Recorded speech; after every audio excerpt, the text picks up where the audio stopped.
Hi friends, എല്ലാവർക്കും ലീല ഷെരീഫ് വ്ലോഗ്സിലേക്ക് സ്വാഗതം. ഞാനിന്ന് നിങ്ങളുമായിട്ട് ഷെയർ ചെയ്യുന്നത് ഒരു കൂട്ടുകറിയുടെ റെസിപ്പിയാണ്. നിങ്ങൾ വിചാരിക്കുന്നുണ്ട് ഓണം കഴിഞ്ഞിട്ടാണ് കൂട്ടുകറിയുടെ റെസിപ്പി ആയിട്ട് വരുന്നതെന്ന്. ഒന്ന് രണ്ട് പേര് എന്നോട് ആവശ്യപ്പെട്ടിരുന്നു കൂട്ടുകറിയുടെ റെസിപ്പി ഒന്ന് ഇടണേന്ന്. അതുകൊണ്ടാണ് ഞാനിന്ന് കൂട്ടുകറിയുടെ റെസിപ്പി നിങ്ങളുമായിട്ട് ഷെയർ ചെയ്യുന്നത്. അതിനായിട്ട് ഒരു കായും അല്പം ചേനയും ഒരു ഉരുളക്കിഴങ്ങ് ഞാൻ എടുത്തിട്ടുണ്ട്. അത് കഴുകി വൃത്തിയാക്കി കായുടെ തൊലി ചേനയുടെ തൊലിയൊക്കെ കളഞ്ഞ് ഇതുപോലെ ചെറിയ പീസായിട്ട് കട്ട് ചെയ്തെടുക്കുക. അത് ഒരു പാത്രം വെച്ച് അതിലോട്ട് ഈ ചെറിയ പീസാക്കിയ കഷ്ണങ്ങൾ കായയുടെ കഷ്ണം, ചേന ചെറുതാക്കി നുറുക്കിയതും പിന്നെ ഉരുളക്കിഴങ്ങ് ചെറുതാക്കി നുറുക്കിയതും കൂടി പാത്രത്തിലോട്ട് ഇട്ട് കൊടുക്കുക. ചട്ടിയിലാണ് ഞാൻ വേവിക്കുന്നത്. അതിലോട്ട് ഇട്ട് കൊടുക്കുക.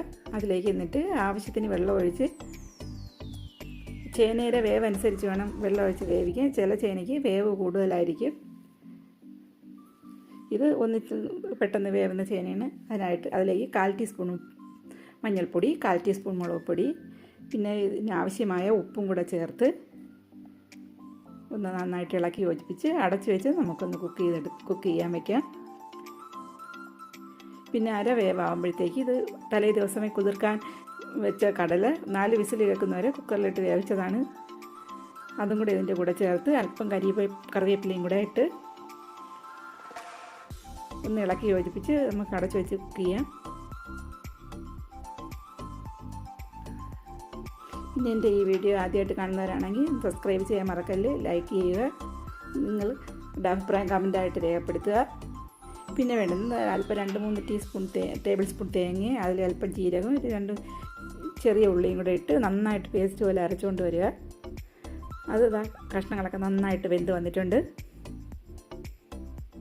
നന്നായിട്ട് വെന്തിട്ടുണ്ട്. നമുക്ക് അരച്ചുകൊണ്ട് വന്ന അരപ്പ് ഇതിലോട്ട് ഇട്ട് കൊടുക്കാം. അല്പം ഞാൻ വെള്ളം ഒഴിച്ച് മിക്സിയിൽ ജാർ കഴുകി ഇതിലോട്ട് ഒഴിക്കുന്നുണ്ട്.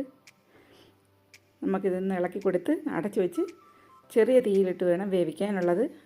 പിന്നെ ഒരു പാൻ വെച്ച് അതിൽ 2 ടേബിൾ സ്പൂൺ എണ്ണ ഒഴിച്ച് അല്പം കടുക്, പിന്നെ 1 ടേബിൾ സ്പൂൺ ഉഴുന്ന് പരിപ്പ്, പിന്നെ അല്പം ജീരകം, പിന്നെ വറ്റൽമുളക് 2 എണ്ണം നുറുക്കിയതും കൂടെ ഇട്ട് കൊടുത്ത് ഒന്ന് മൂപ്പിച്ചെടുക്കുക. മൂത്ത് വരുമ്പോഴത്തേക്ക് പിന്നെ തേങ്ങ ചേർക്കണം. ഞാൻ മൊത്തത്തിൽ 1 മുറി തേങ്ങയാണ് എടുത്തിട്ടുള്ളത്. പിന്നെ 3 ടേബിൾ സ്പൂൺ തേങ്ങ എടുത്തതിൻ്റെ ബാക്കി ഞാൻ ഇത് വറുക്കാനായിട്ട് ഇട്ടിട്ടുണ്ട്. ഇതേപോലെ നന്നായിട്ട് മൂത്ത് വരുന്ന രീതിയിൽ ഇതാണ് ഇതിൻ്റെ ടേസ്റ്റ്, കൂട്ടുകറിയുടെ ടേസ്റ്റ് കൂട്ടുന്നത്. മൂപ്പിച്ച് നമുക്ക് കൂട്ടുകറിയിലോട്ട് ചേർത്ത് കൊടുക്കുക. ഇപ്പോഴൊക്കെ ലോ ഫ്ലെയിമിൽ വേണം ഇടാനുള്ളത്.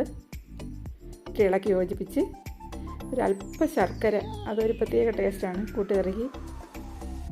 ഇപ്പം നിങ്ങൾക്ക് വേണമെങ്കിൽ ചേർത്താൽ മതി. അതും കൂടെ ചേർത്ത് ഇളക്കി ഒന്ന് അടച്ച് ഒരു മിനിറ്റ് അടച്ച് വെച്ച് ഒന്ന് കുക്ക് ചെയ്തിട്ട് നമ്മളെ കൂട്ടുകറി റെഡി ആയിട്ടുണ്ട്. എൻ്റെ ഈ വീഡിയോ ഇഷ്ടപ്പെട്ടാൽ എല്ലാവരും ലൈക്ക് ചെയ്യുക. Thank you for watching. അടുത്ത വീഡിയോയിൽ കാണാം. ബൈ.